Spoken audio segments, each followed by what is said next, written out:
नमस्कार दोस्तों, मैं किस्साबाज वाला लेकर आया हूँ विश्वविख्यात लेखकों की कहानियों का गुच्छा। दोस्तों, अगर हमारी कहानी आपको पसंद आए तो इसे लाइक, सब्सक्राइब और शेयर जरूर करें।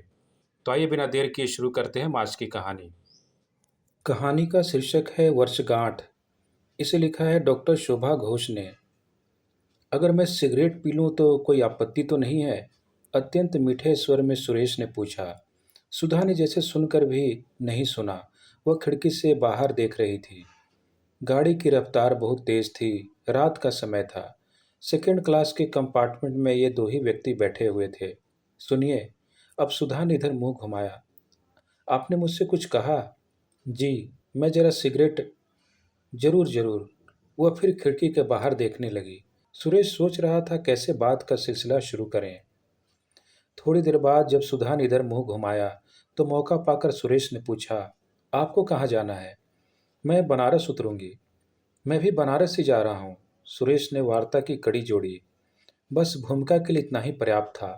अब आगे धारा प्रवाह करने में कोई दिक्कत नहीं हुई। घर आपका वहीं है? जी हाँ, छुटपन से मैं बनारस में ही रहती हूँ। कलकत्ते कैसे? वहाँ छुट्टियों में घूमने गई थी। आप भी बनारस में ही रहते हैं? जी हाँ, वहीं मेरा परिवार भी। मतलब मैं भी वहीं रहता हूँ। कलकत्ते में किसी काम से? जी जी। वहाँ मैं अपनी बहन के पास गया था। मतलब सभी लोग कलकत्ते में ही रहते हैं। मैं अकेला ही बनारस में रहता हूँ। बड़ा आश्चर्य है। इतने दिनों से आप बनारस में रहते थे पर कभी आपसे परिचय नहीं हुआ। आज तो हो गया। दोनों हंस पड़े। स्टेशन पर उतरने के बाद सुरेश सुधा के मना करने पर भी उसे अपने घर तक पहुंचाने गया।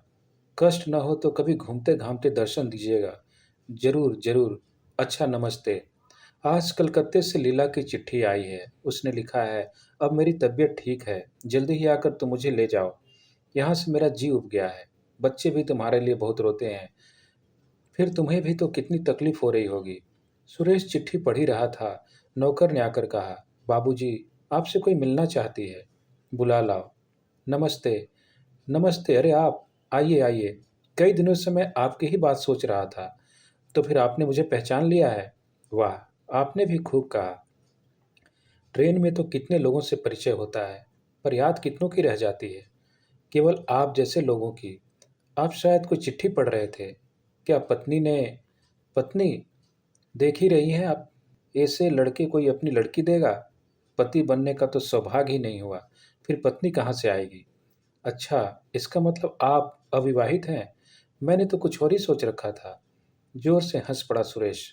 अब आपका भ्रम दूर हो गया? जी हाँ। चाय पीने के बाद सुधा ने कहा, अच्छा, अब आज आज्ञा दें। फिर कभी दर्शन देंगी? दर्शन देने नहीं, करने आ सकती हूँ, चाहे जिस बहाने से हो। अच्छा, good night. Good night. Leela को सुरेश ने लिख दिया, कुछ दिन तुम और वहां रहकर विश्राम कर लो। आने की इतनी जल्दी क्या है? यहाँ आते ही तुम्हारे लिए आराम हराम हो जाएगा। एक मिनट चैन नहीं मिलेगा तुम्हें। इसलिए डर लगता है स्वास्थ्य कहीं फिर खराब ना हो जाए। मेरे लिए चिंता ना करो। मैं अच्छी तरह हूँ। समय से मैं तुम्हें लेने आ जाऊंगा। दफ्तर से लौटते सुरेश नहा धोआकर बाहर जाने की तैयारी कर रहा था। कॉलिंग बेल की आवाज़ सुनकर स्वयं ही दरवाज़ा खोलने गया। एक अपरिचित युवती को देखकर कुछ आश्चर्यचकित होते हुए भी सहज भाव से बोला, आइए। अंदर जाते हुए जया ने कहा, आपने तो शायद मुझे पहचाना नहीं, पर मैं आपको अच्छी तरह जानती हूँ। मेरा नाम है जया शुक्ला। जब से आपकी पुस्तक जीवन यात्री पढ़ी है, आपसे मिलने की बड़ी उत्कंठा थी, पर संकोचवश इतने दिनों तक आई नहीं। आखिर आज यह तो मेरा सौभाग्य है जो मेरी पुस्तक आपको पसंद आई। लीजिए, चाय पीजिए। चाय की एक घूंट सीप करते हुए जया ने कहा, आपको देखने से पहले आपके रंग रूप आकार प्रकार की जो मैंने कल्पना कर ली थी, आप ठीक उसके विपरीत ही निकले।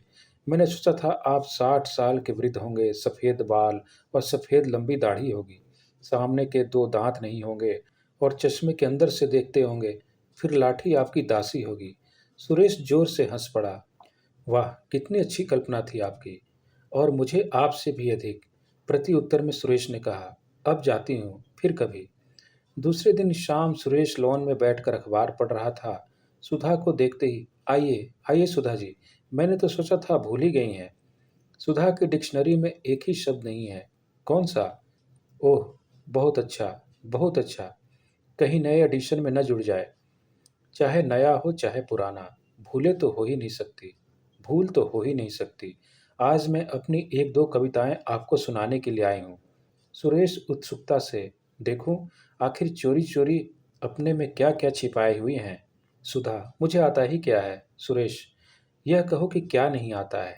जाते समय सुरेश ने कहा, कल का प्रोग्राम याद है ना। जी हाँ, भूलते हैं आप, मैं नहीं।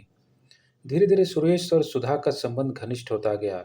यद्यपि वह डूब डूब कर पानी पीता था, इधर सुधा के साथ और उधर जया के साथ समान रूप से प्रेम का अभिनय करता था। पर यह बात दोनों में से किसी को मालूम नहीं थी। अब बेचारे लेटर पैड की शामत आई। सुरेश के हृदय पट पर काल्पनिक अभिनय की रंगीन भवतुलिका से प्रेम का इतिहास लिखा जाने लगा। जया और सुधा दोनों को ही सुरेश प्रेम पत्र लिखने लगा। हूबहू वही बात सुधा को लिखता था जो जया को लिखता था, एकदम कार्बन कॉपी। दोनों से ही उसने शादी करने का वचन भी दे रखा था। हेलो जया, सुनो, आज 7 बजे के शो में न जाकर अगर 10 से 1 बजे के शो में जाएं तो तुम्हें कोई दिक्कत होगी? क्यों, क्या बात हो गई? जरा कुछ काम है। अच्छा ठीक है। अच्छा, ओके।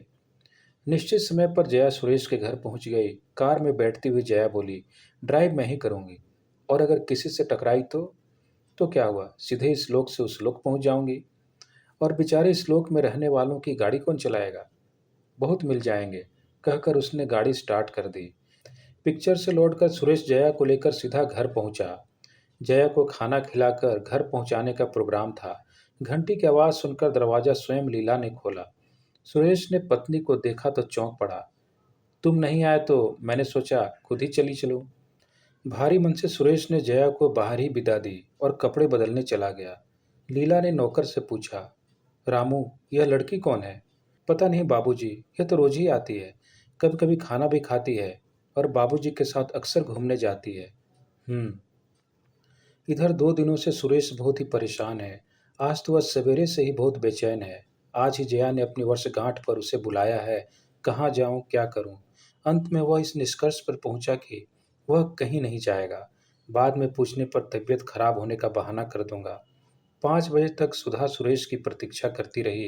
अंत में जब सुरेश नहीं आया तब वह उसके घर पहुंची। सीधे उसके कमरे में पहुंचकर बोली, अच्छा, आप अभी तक तैयार नहीं हुए हैं? सुनो सुधा, आज तबीयत ठीक नहीं है। क्या हो गया आपको? कहते हुए जया ने भी उसी कमरे में प्रवेश किया। खूब परेशान किया आपने। अब देर मत कीजिए, सब लोग आपके ही इंतजार में हैं। जया ने आदेशपूर्ण स्वर में कहा। पर सुनिए, इन्हें तो मेरे यहाँ जाना है। आज मेरी वर्षगांठ है। मैं इन्हें लेने आई हूँ। पर इस समय तो इन्हें मेरे यहाँ जाना होगा, क्योंकि आज के कार्यक्रम में मुख्य अतिथि ये हैं। सुरेश, इस समय मेरी तबीयत ठीक नहीं है, मैं कहीं नहीं जा सकता हूँ। सुधा, आपको जाना ही पड़ेगा। आपने जाने के लिए वादा किया था। अपने अधिकार से मैं आपको बुलाने आई हूँ। मैं आपकी वाग्दत्ता हूँ। मेरी बात आपको ले ही चलूंगी।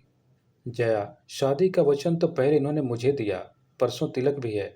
सारी तैयारियां हो चुकी हैं। लीला, मेरे घर में यह सब क्या नाटक हो रहा है? सुरेश, सच कहता हूँ लीला, यह सब मैंने कुछ नहीं कहा है। सुधा, आपने नहीं कहा है? मेरे पास इसका सबूत है। जया, और मेरे पास भी इसका प्रमाण है। आप भूल रही हैं, किसी और ने आप लोगों से कहा होगा। मैं तो आप लोगों को पहचानता तक नहीं हूँ। लीला ने कहा, सुनिए बहन जी, इनकी शादी हो चुकी है। मैं ही इनकी पत्नी हूँ। आप लोग। धन्यवाद।